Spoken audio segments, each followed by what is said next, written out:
Sejam muito bem-vindos ao Moving Business, o podcast da MoviePay que conecta crédito, tecnologia e inovação e que movimenta o seu negócio. Eu sou Sandra Souto e hoje nós vamos descobrir o que está por trás do motor que move o mercado brasileiro. E eu tenho orgulho de apresentar o primeiro episódio do nosso podcast com nada mais, nada menos do que o fundador da MoviePay, Nauro Freitas, que é uma senioridade no mercado financeiro. Ele tem só mais do que 30 anos de experiência com o mercado financeiro. E eu vou deixar para ele contar toda a trajetória que ele tem no mercado, toda a experiência dele, para que vocês possam sentir o que significa uma jornada de empreendedorismo, de movimento e principalmente de acreditar no varejo nacional. Então, seja muito bem-vindo, Nauro. É uma honra poder apresentar você nesse primeiro podcast, né? Aliás, o seu podcast. Então, hoje a gente tem uma missão aqui muito importante de conectar você com o seu público, né? Que é o varejista, mas também com aquele que entende que o mercado nacional tem uma relevância muito importante para a economia nacional, certo? Corretíssimo. Então, eu quero que você se apresente aí para sua audiência, né? Comece a falar um pouquinho de você e logo depois a gente vai para as perguntas que são bem interessantes aí. Sandra, antes de eu me apresentar, acho que vale a pena a gente registrar um ponto importante, né? Esse é um momento histórico aqui para nós da MoviePay. Nós estamos abrindo um canal de comunicação com o varejista, algo que é muito inovador no mercado financeiro. Se você olhar o mercado financeiro, a linguagem do mercado financeiro versus a linguagem de varejo, são linguagens muito distintas. Então, nesse movimento que a gente faz de construir uma ponte de comunicação, aonde a gente consegue trazer as inovações do mercado financeiro, trazer as inovações da tecnologia, trazer as inovações do varejo, né, dos hábitos de consumo e colocar todos esses insumos numa única cesta e entregar isso para o nosso público, para o nosso cliente, que é o varejista, né, que é o nosso grande parceiro de jornada, eu acredito que é uma situação bem peculiar, viu? São pouquíssimas ou nenhuma instituição que tem esse olhar, essa preocupação. Então eu gostaria de registrar isso e abrir esse canal para que o nosso amigo varejista que está nos assistindo agora tenha um total acesso, liberdade de fazer as perguntas que ele sempre quis fazer e tirar as dúvidas que ele sempre quis tirar sobre o mercado financeiro, sobre o mercado de capitais, sobre o mercado de crédito, sobre o mercado de relacionamento com o cliente, sobre crédito e consumo e que muitas vezes ele está pagando aí um absurdo em termos de custo de curso e ele pode estar aqui com a gente aprendendo e se divertindo.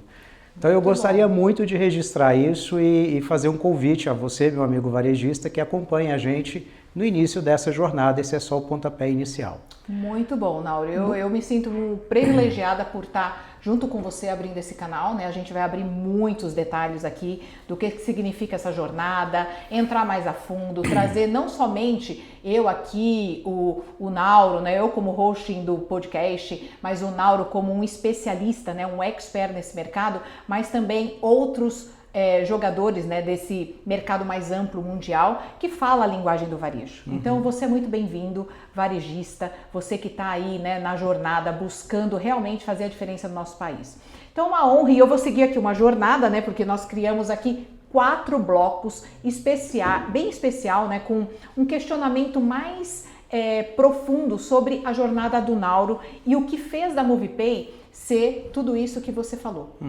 Então, Sandra, assim, a minha jornada nasceu muito com as grandes transformações do mercado financeiro no Brasil, voltado para o varejo, né? Eu tenho uma experiência, como você disse, um pouco mais de 30 anos, a gente não precisa revelar aqui, mas é uma experiência que, a gente voltando no tempo, a gente construiu a primeira operação integrada de adquirência no Brasil. Então, isso foi lá em 1995.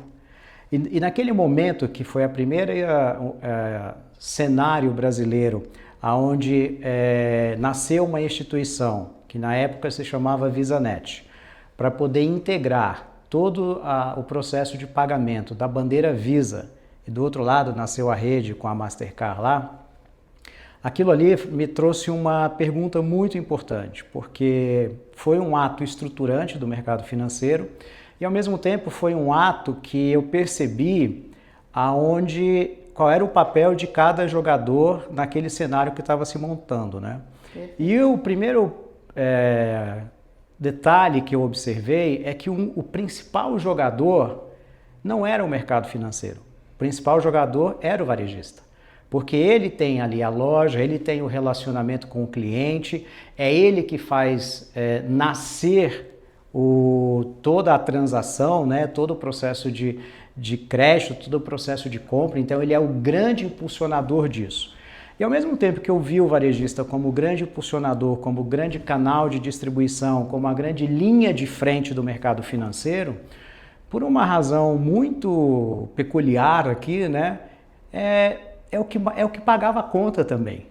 É verdade. Então ele fazia todo o trabalho, ele desenvolvia todo o esforço, ele tinha um relacionamento, ele trazia para o jogo o relacionamento, trazia para o jogo o cliente, trazia para o jogo o seu ponto de venda, trazia para o jogo os seus produtos financeiros, os seus produtos mercantis, mas pagava a maior parte da conta.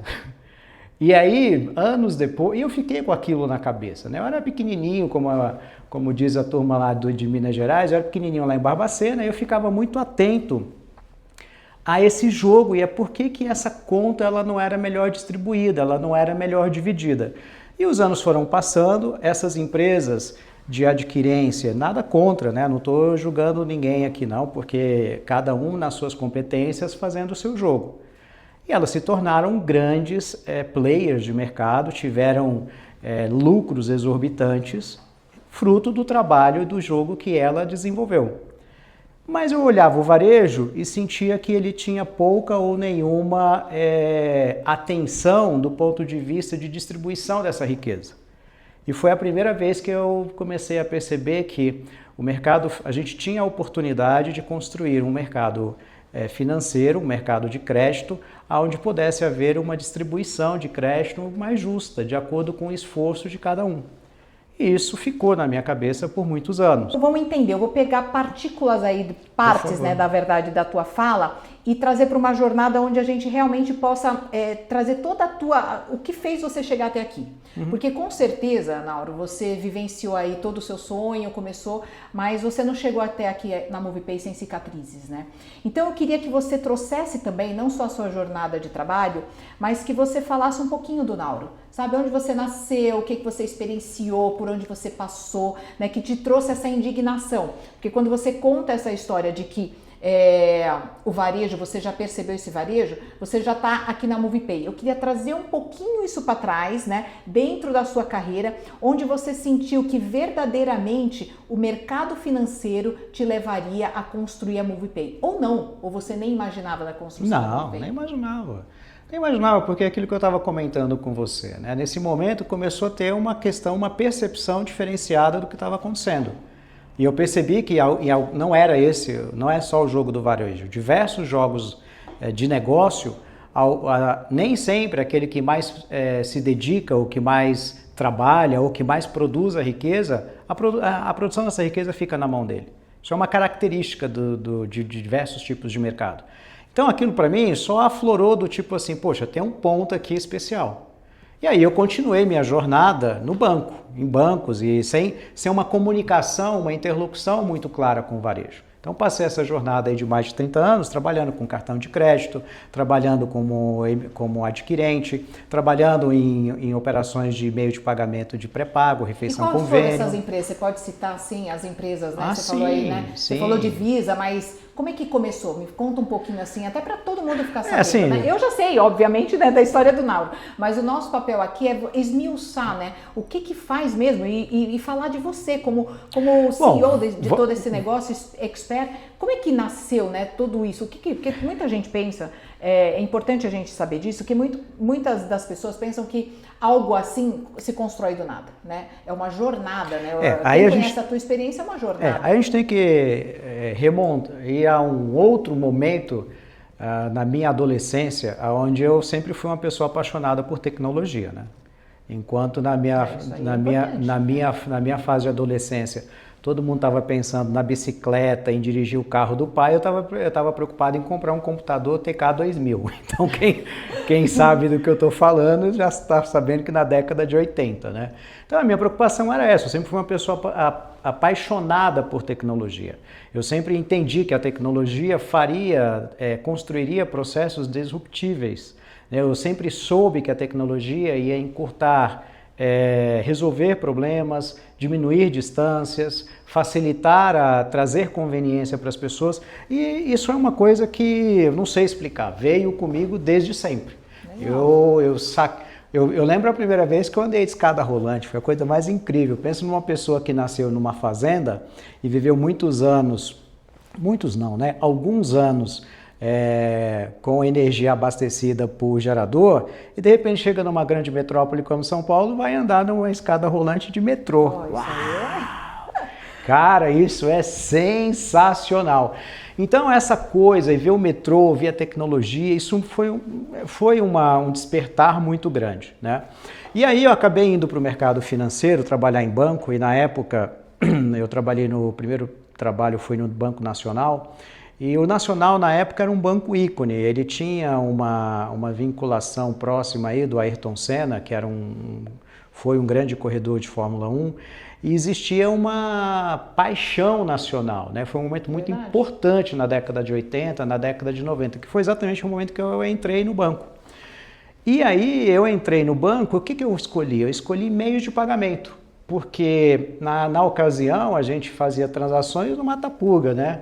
O pessoal das antigas aí sabe. Matapuga, eu usei muito, não sei se todo mundo usei, você colocava o cartão lá. Primeiro, maquininha. Só alguns detalhes, algumas curiosidades, né, Sandra? O cartão era feito, plástico, inicialmente no Brasil, ele era embossado numa máquina que a pessoa pisava na máquina para poder embossar lá o número do cartão e o nome das pessoas. Pisava com força para poder imprimir. Tipo máquina de escrever, para bater no plástico, para o plástico ter alto relevo, para o plástico ter alto relevo, com o nome do cliente, a data de validade do cartão, naquela época nem lembro se existia CVV ou não, e o número... Isso aí não era na época do Jurassic Park não, né? Um pouco depois.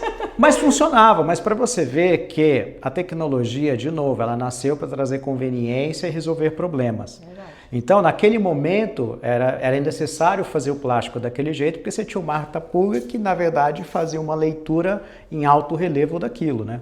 Eu achava aquilo tudo muito interessante. Eu achava o meio de pagamento, o fato de você entrar num estabelecimento, passar o cartão naquele Matapuga, e pouquíssimos na época tinham uma transação de POS, né, uma transação digital, eu achava aquilo extremamente... Não precisava dar dinheiro, né? Não precisava você não precisava usar dinheiro, você não precisava andar com talão de cheque, né? Você não precisava ficar controlando no seu talão de cheque. Tinha o talão de cheque. Você não precisava ficar controlando os gastos teus no cartão, porque estava tudo na fatura do seu cartão de crédito. Então você tinha que ficar controlando o canhoto do cheque. Então isso para mim era muito inovador, não só para mim, né? O mercado naquela época entendeu isso como... Era o que tinha de maior inovação. É o que tinha. E aí eu entrei no banco, era um banco que tinha uma imagem muito positiva e tinha uma base de cartões bastante relevante na época, se eu não me engano, mais de 2 milhões de cartões para a década de 90, era um número bastante forte. O Brasil não tinha a quantidade de habitantes que nós temos hoje e nem tampouco uma quantidade de pessoas bancarizadas e portadores de cartão. Então, quando você tirava o cartão da carteira e punha em cima da mesa, as pessoas, né, eu lembro, eu era um adolescente de 18 anos, 19 anos, quando eu punho o cartão em cima da mesa assim, todo mundo fala, nossa, como é que você acessou isso aí? Você era outlier, né? Era um outlier. E quem era nessa época, né? Tinha o Banco Nacional, que tinha um grande nome por trás, mas não tinha tanta empresa fazendo isso. Não, na época, assim, existia uma dualidade de bandeiras, né? Então, você tinha de um lado a Visa e do outro lado você tinha a Mastercard e você tinha a Diners Club, que foi a primeira bandeira a chegar no Brasil. Mas a Diners era um grupo bem elitizado junto com a American Express. Aquilo que fazia chegar no público, na massa, né, que era a massa de trabalho, né, o profissional que está trabalhando, não os ricos, né, mas o profissional ali, a classe média, vamos chamar assim, eram as bandeiras Visa e Master. E essas bandeiras, elas operavam com bancos específicos. Então, Nacional, na época, Banco do Brasil, Real, e se eu não me engano, alguns bancos você falou Banco do Brasil, mas tinha bastante banco estatal também. Né? Eram bandeira Visa. E você tinha os bancos com a bandeira Mastercard, que era, por exemplo, o Unibanco, você tinha o Itaú, que era, na época, bandeira Mastercard. Então, você tinha uma divisão. E quem emitia a bandeira A não podia emitir a bandeira B.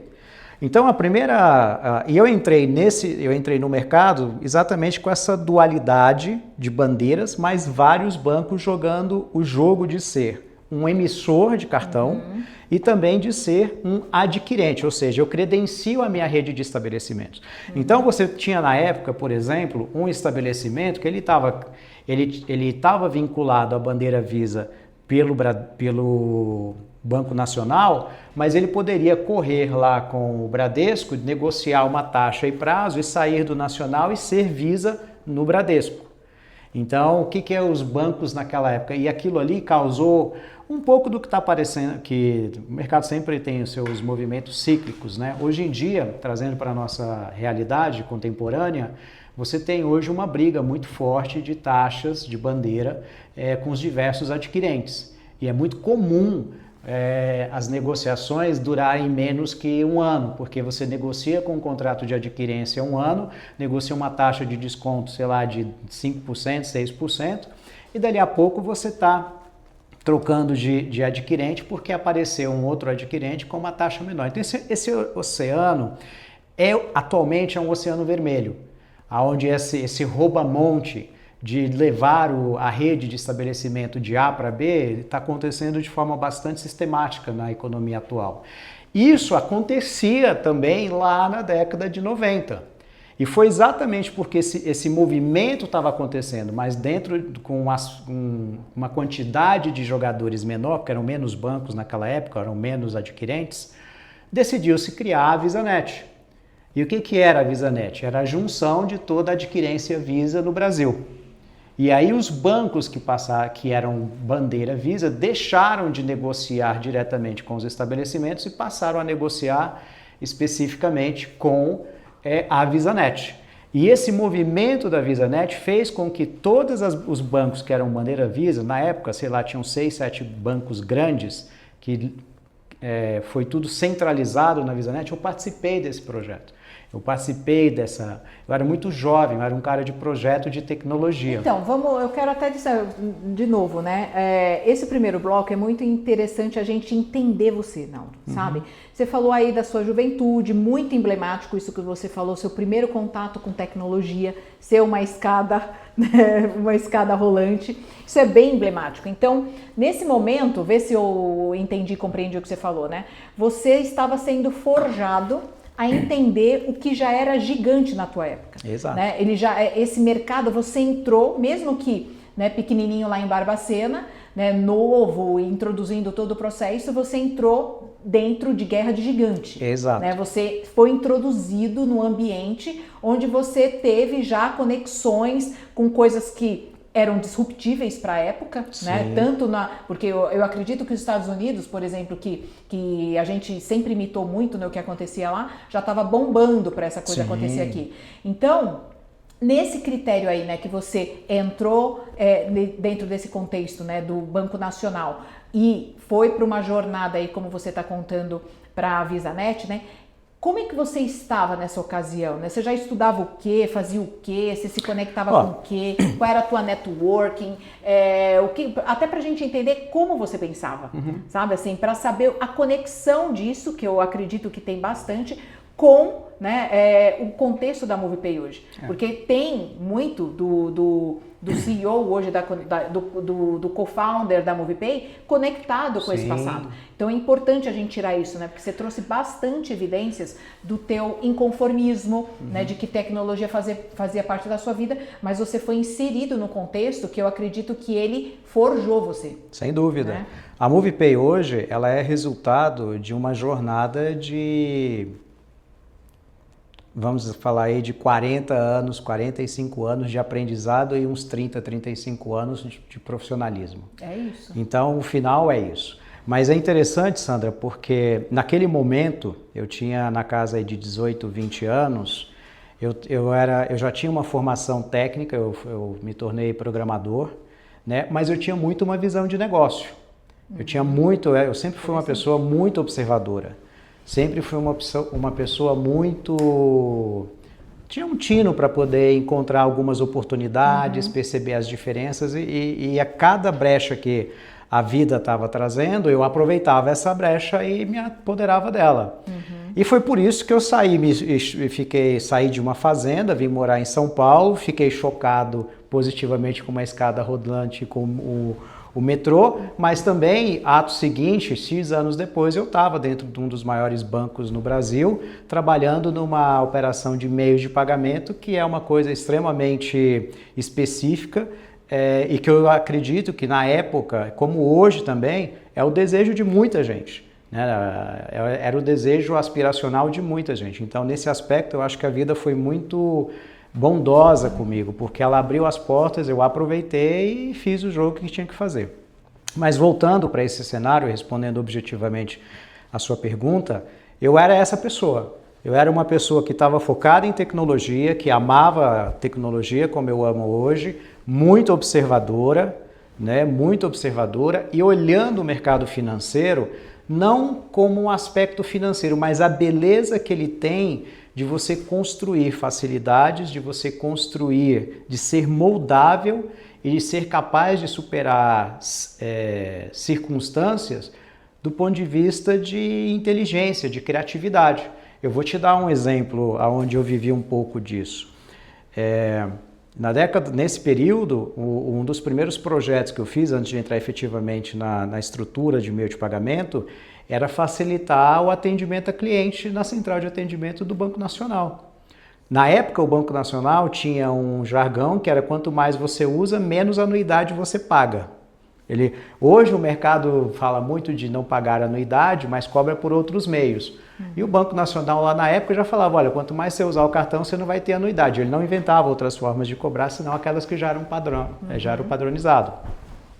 E eu estava trabalhando na central para poder otimizar a central de atendimento, dar respostas mais objetivas para o cliente, diminuir a quantidade de ligações, entender os problemas que os clientes estavam sentindo na ponta. Então foi naquele momento que eu comecei a perceber um pouco daquilo que o varejo percebia. Porque o varejo estava vendendo para o cliente, muitas vezes quando dava problema, o cliente ia no varejo e às vezes ele ligava no banco. E o banco, ele ia no varejo, o varejo falava, liga lá no banco, o problema é do banco. E aí a gente começava a escutar e foi quando eu comecei a ter uma sensibilidade maior sobre o dia a dia do processo de venda, sobre o dia a dia da vida de um varejista. Então foi ali no banco que eu comecei a perceber aquilo. E junto com isso, a gente, na época, só para você ter ideia, quando eu falo de criatividade no mercado financeiro, nós chegamos a ter em 95 três moedas no Brasil, né? Nós tínhamos a URV, nós tínhamos, se eu não me engano, era real, o Cruzeiro Real, e nós tínhamos nós tínhamos o real. E o cartão de crédito e uma inflação galopante de mais de, sei lá, de 30%, 40% ao mês, não me lembro agora. Mas o fato você tinha que vencer toda essa dificuldade de ter uma operação 80% dela feita no mata-puga, uma dificuldade de uma inflação galopante que você vendia o produto no começo do mês por R$10, no final do mês aquele produto já estava valendo 15 por conta da inflação, só que o cartão de crédito, ele é uma operação de crédito de 30 dias, então já tinha uma perda ali, e ainda você trabalhando com 2, 3 moedas para poder superar aquele momento, vamos chamar assim, histórico da economia brasileira.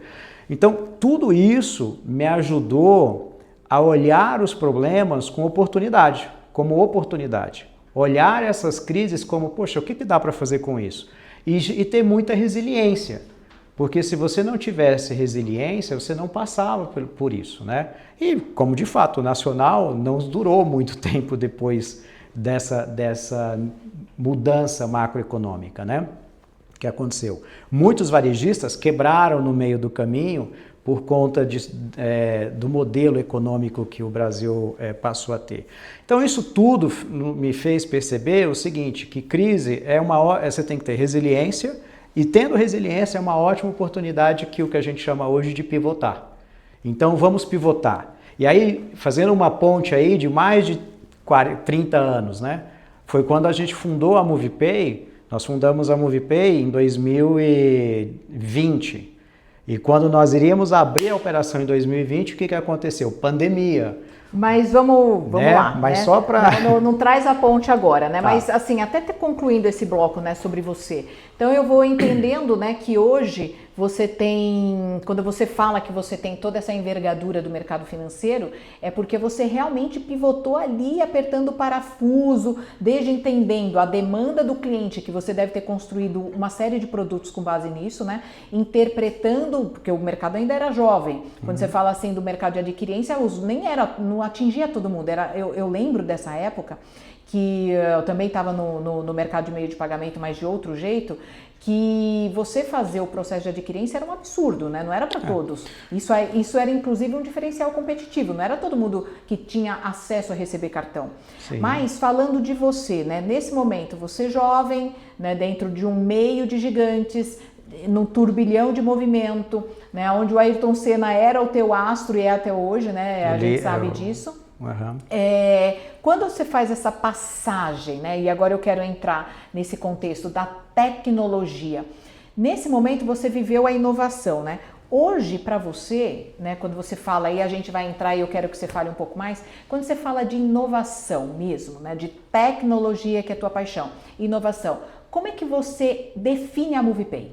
Né? Como é que você define inovação, toda a questão do crédito digital, com todo esse repertório que você tem nos dias de hoje? Saímos lá do passado e viemos para os dias de hoje. Como é que você enxerga a inovação na MovePay? Olha, eu vejo inovação como você resolver problemas complexos de forma simples e fluida, ponto. É isso. Inovação é simples, Excelente assim. definição. Isso né? aí Você não precisa. Então você olha problemas que são. No passado alguns achavam que era complexo, né? Porque a gente viveu esse tempo, né? Sim. Ai, tecnologia era difícil, era para poucos, mas na verdade eu acredito que era até um início de projeto que não estava bem feito e por isso que era complexo. Não, e também porque as empresas em um determinado momento, olhando para o passado, né, já chegando ali para o ano 2000, as empresas achavam que sofisticação vendia. Então, marcas grandes, gigantismo, essas coisas muito assim robustas, e quanto mais sofisticado e mais você quanto mais você fala difícil, mais parece que você convence. Então teve essa época também de maturidade, né, do ambiente profissional. E hoje a gente vê que não, a tecnologia, né, com o advento do celular e dos apps, etc., mostrou que quanto mais simples, mais intuitivo, mais fluido for, mais você engaja as pessoas, mais você alcança as pessoas. E essas coisas, essa fala, né, ela distancia. Então eu percebi, eu sempre busquei esse cenário, né? Eu fui o primeiro usuário de internet de escada, um dos primeiros do Brasil. Meu nome no e-mail, por exemplo, é único, eu não tenho numeração, e-mail nem nada. Meu nome é único, arroba e o provedor que eu estou usando. Então eu sou um usuário, eu gosto bastante da tecnologia e tal. Mas voltando a esse ponto, só para a gente fechar esse bloco, de forma bastante intensa, por eu estar no mercado financeiro, no mercado de meios de pagamento, eu vivi essas grandes transformações. A primeira grande transformação foi a história de nascer uma adquirência única no Brasil. Depois eu vivi a experiência dos bancos buscarem o público CDE dentro dos próprios bancos.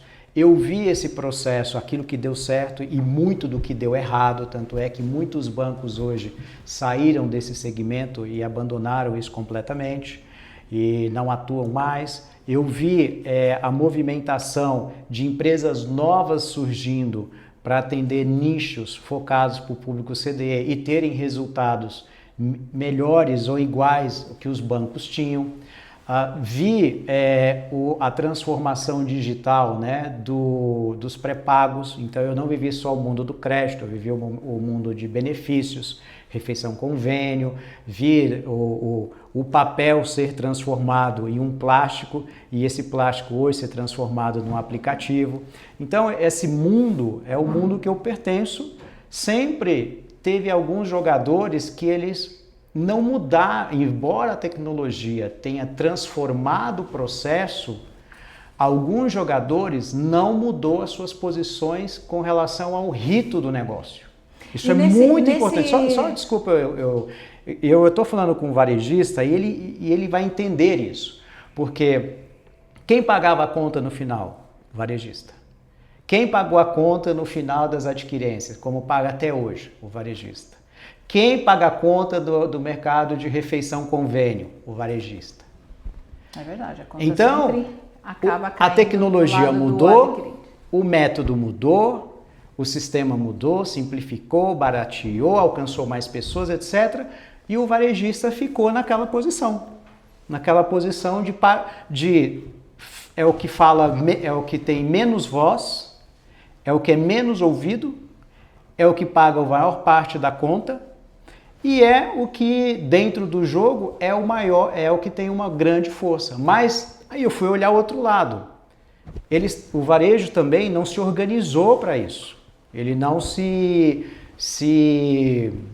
a palavra é organização mesmo. Então, como não foi organizado, o game ficou do mesmo jeito. Mas vamos não lá. houve maturidade. A gente vai ter vários podcasts para você contar várias histórias. Tem muitas aí, histórias né? boas. Muitas aí. histórias, mas vamos construir o cenário para todo mundo entender e pegar o detalhe. Porque o que acontece com você que é varejista, com você que está buscando entender o mercado, o que está acontecendo no mercado?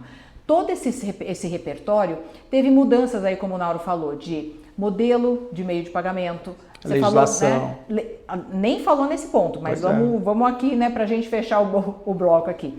Mas tudo isso fez você vir até aqui. E você mal contou, né? Porque você passou por outras empresas, né? Vivenciou startups, a gente conhece a tua história, né? Vivenciou aí modelos de startups dentro de banco, né? E ele foi head de várias operações aí nesse sentido. Mas trazendo agora para o universo da MovePay.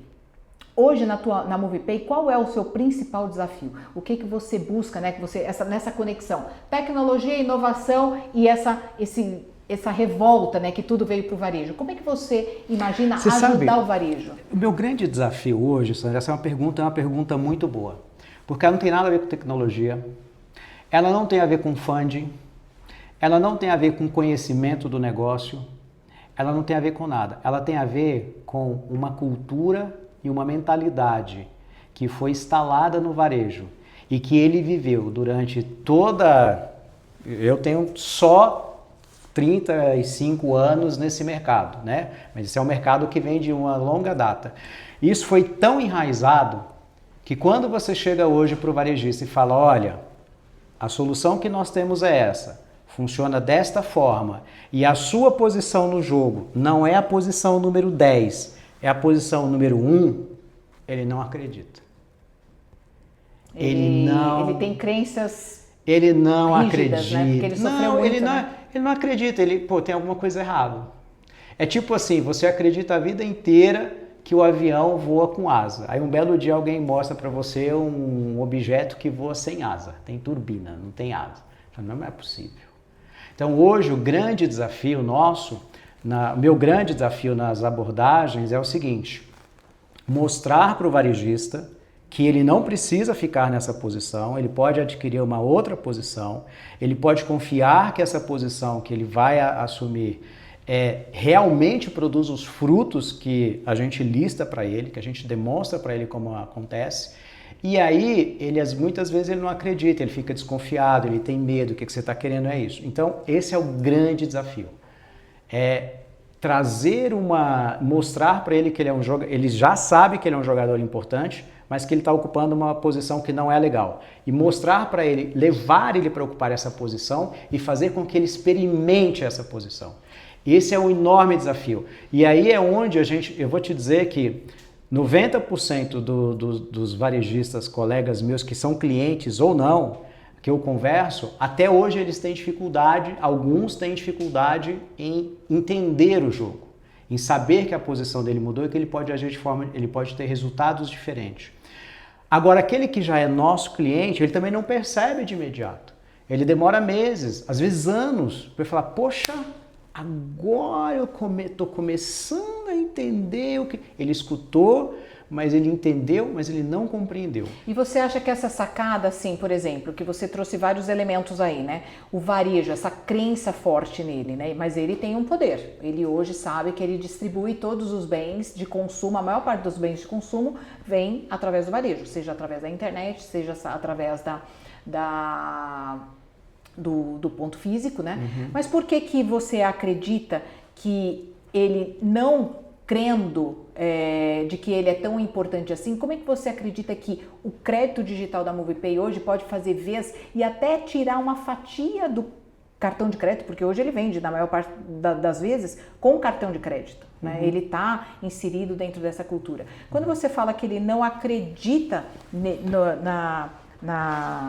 na proposta de valor, que talvez não esteja tão intrínseca dentro dele, você está se referindo ao que exatamente, né? Ele ser um player desse jogo, ele não depender, por exemplo, de bancos, ele não depender de bandeiras, é essa a questão?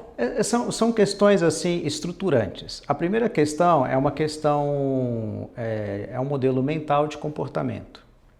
Então ele começa assim, essa relação, como ela sempre foi uma relação muito dura, um núcleo muito duro, porque a relação com o mercado financeiro, não porque o mercado financeiro é ruim, nem o varejo é ruim, não é isso, é porque a comunicação não era fluida.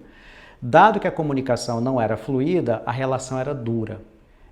Se tornou uma relação dura, uma relação que você olhando mais de perto, parece só levar vantagem, um desconfiado do outro, um com medo do outro e coisa do tipo. Então isso criou uma egrégora, né, uma crença de que não estão, tem mais coisas aí, não está sendo honesto, não está falando tudo o que tá me explorando. Um com visão de estar sendo explorado pelo outro. Mercado financeiro, às vezes, com a visão de estar sendo explorado pelo varejista, que aparentemente quer ser o esperto da relação, e o varejista vendo que ele está sendo explorado pelo mercado financeiro porque não consegue entender as necessidades dele e só coloca custo, custo, custo. Então, esse jogo é o jogo real. Então, começa por aqui, no modelo de relação. Depois de todo esse processo que você teve, né, de inserção no mercado, trabalhou com os gigantes e trouxe todo esse enredo de tecnologia e de valuation da proposta de valor que você traz, qual é a proposta que você hoje tem para o varejista que traz todo esse arcabouço e você chega para o varejista e fala para ele, aqui você pode reinar? Sandra, é assim, a proposta é uma proposta muito simples. Hoje, o varejo, de maneira geral, ele tem uma dificuldade muito grande. Nós estamos vendo qual é a realidade, né? Diminuição do fluxo de loja. O que significa? Menos pessoas dentro das lojas. Se tem menos... Elas estão indo para onde? Elas estão hoje, tem outras opções, né? O mundo hoje tem um nível de entretenimento muito alto. Então ela tem um conjunto de telas que ocupa o espaço de tempo dela. Essas telas, em alguns momentos, vendem e vendem bastante. Aí você está falando até de China, né? Tô falando China, de comércio eletrônico, mas de quando maneira a gente fala mais para tirar, né, o fluxo do geral. Varejo... Não, mas pensa o seguinte, pensa num varejo que está... o nosso segmento aqui que a gente trabalha é muito varejo popular. Esse varejo popular está localizado em bairros de periferia das grandes metrópoles, nos grandes centros comerciais, é claro, e nas cidades do interior. Então vamos pegar as cidades do interior como exemplo, né? ou as periferias. Antigamente, há alguns anos atrás, visitar a loja era um passeio. Era um passeio, as pessoas saíam de casa, iam passear no centro comercial e aí acontecia a compra por impulso e coisa do tipo. Hoje, as pessoas saem menos de casa do que elas saíam antes.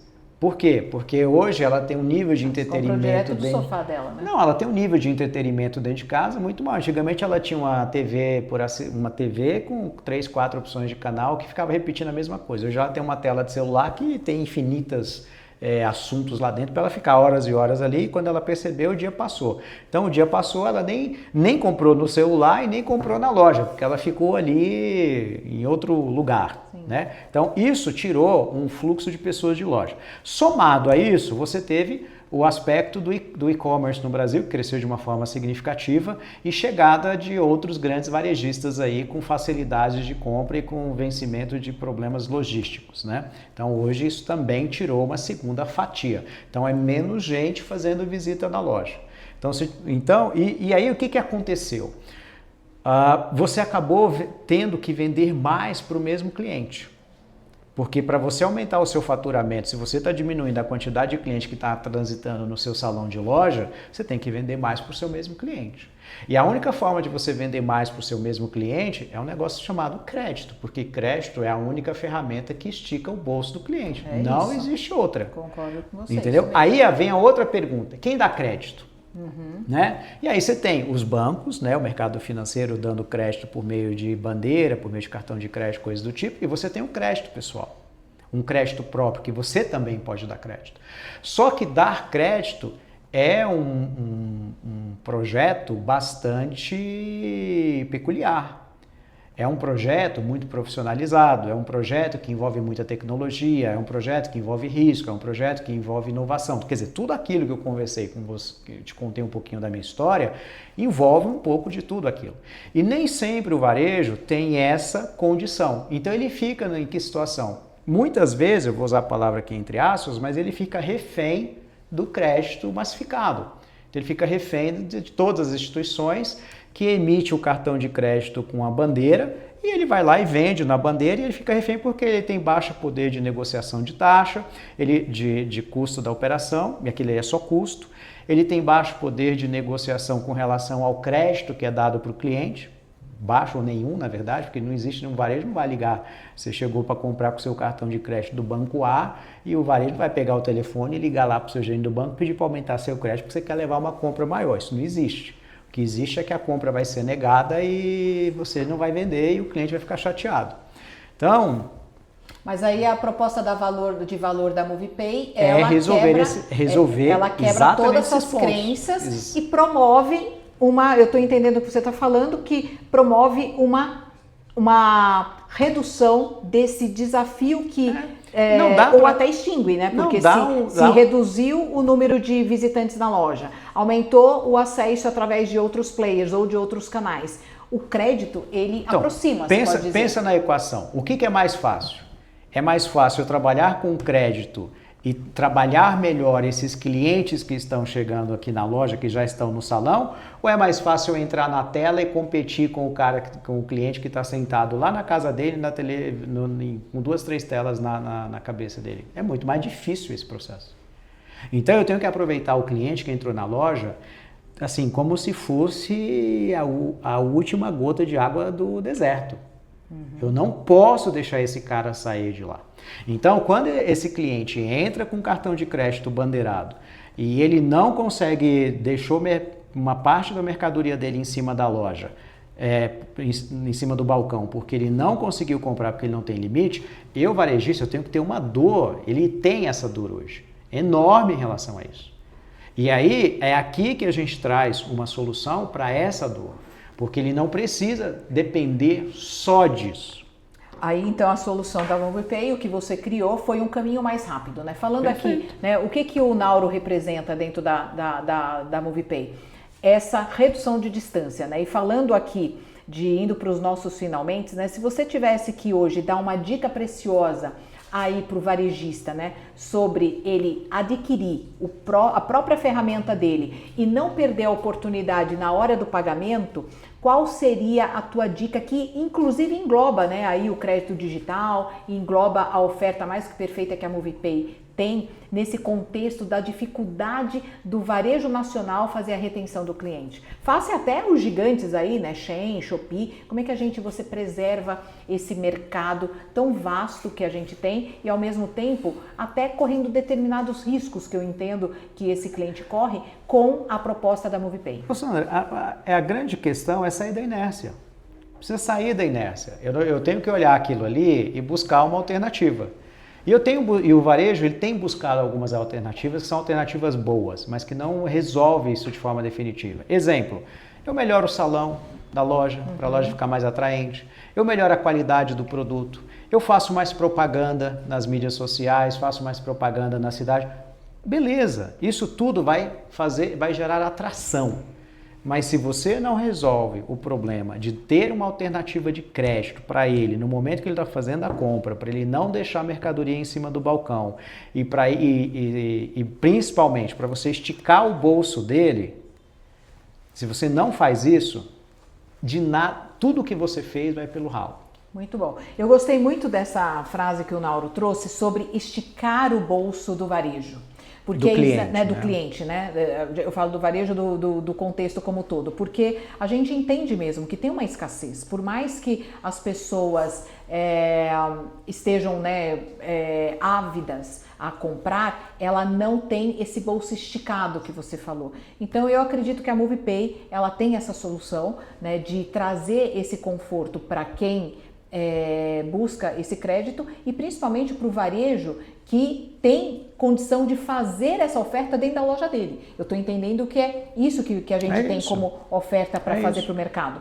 Então, Nauro, assim, foi muito bom a nossa primeira conversa, é a primeira conversa com o CEO da MovePay, onde nós vamos aos poucos contar a nossa história, contar o que está por trás de toda uma oferta que vai mudar o mercado nacional. Então eu quero te convidar a estar mais vezes aqui. Foi maravilhoso conhecer a tua história, né? Contar junto com você a tua história, entender esse calor, essa agonia que você tem por resolver um problema que está a uma tomada de decisão, né? Tá uma tomada de decisão, é só, né, tá aqui junto com a gente para conhecer um pouco mais desse universo. E a proposta do podcast é exatamente trazer essa voz que chega até você, varejista, dono de comércio, né, você que está realmente sentindo dor no bolso, que não consegue reter o seu cliente, não consegue fidelizar, é aqui na MovePay, no podcast, né, do Moving Business, que você vai encontrar uma solução adequada para o seu negócio. E agora a última questão, Nauro, que é assim, a gente está falando de movimento, você sempre falou, né, que a MovePay nasceu para movimentar o mercado, movimentar os clientes, né?